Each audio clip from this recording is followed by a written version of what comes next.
ഞാൻ നേരത്തെ തന്നെ ഒരു അഭിപ്രായം പറഞ്ഞു.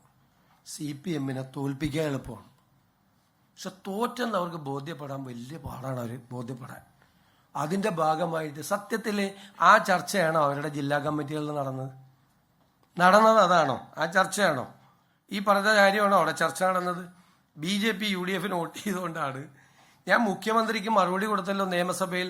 മുഖ്യമന്ത്രി പ്രതിപക്ഷ നേതാവിന്, മുൻ മുഖ്യമന്ത്രിക്ക് ഞാൻ നിയമസഭയിൽ മറുപടി കൊടുത്തല്ലോ. എന്താ അദ്ദേഹം പറഞ്ഞത്? നിയമത്ത് ഞങ്ങളുടെ വോട്ട് കുറഞ്ഞത് കൊണ്ടാണ് ജയിച്ചതെന്ന് പറഞ്ഞല്ലേ. നിയമത്ത് ഞങ്ങളുടെ വോട്ടും അവരുടെ വോട്ടും കുറഞ്ഞിട്ടുണ്ട്. പിന്നെ ചാത്തന്നൂരും അതുപോലെ കഴക്കൂട്ടത്തും ഞങ്ങളുടെ വോട്ട് കൂടി. CPM-ന്റെ വോട്ട് 11,000 വോട്ടും 17,000 വോട്ടും കുറച്ചു. അവിടെ CPM BJP ഡീലായിരുന്നു ജയിപ്പിക്കാൻ വേണ്ടി.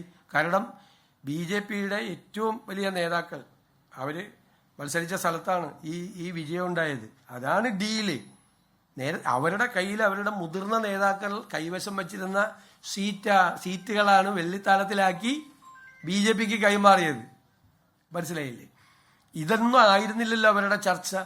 അവരുടെ പാർട്ടിയുടെ അണികളും പാർട്ടിയുടെ നേതാക്കന്മാരും പ്രതിപക്ഷ നേതാവിനെയും പാർട്ടി സെക്രട്ടറിയെയും ഉൾപ്പെടെയുള്ള അന്നത്തെ മന്ത്രിമാർ ഉൾപ്പെടെയുള്ള ആളുകളെയും നേതൃത്വത്തെയും രൂക്ഷമായി വിമർശിക്കുകയും എടുത്ത നിലപാടുകൾ മതേതരമല്ലാത്ത നിലപാട് എടുത്തതിനൊരു ചോദ്യം ചെയ്യുമായിരുന്നു.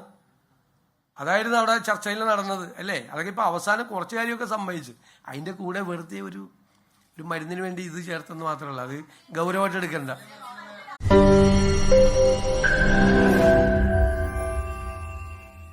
ലോകത്തെവിടെയായാലും ഏത് സമയത്തും 24 വാർത്തകളും ഓഗ്മെന്റഡ് റിയാലിറ്റി പാക്കേജുകളും എക്സ്പ്ലെയിനറുകളും വിശദമായി കാണാൻ ഞങ്ങളുടെ YouTube ചാനൽ നിങ്ങൾക്ക് സബ്സ്ക്രൈബ് ചെയ്യാം.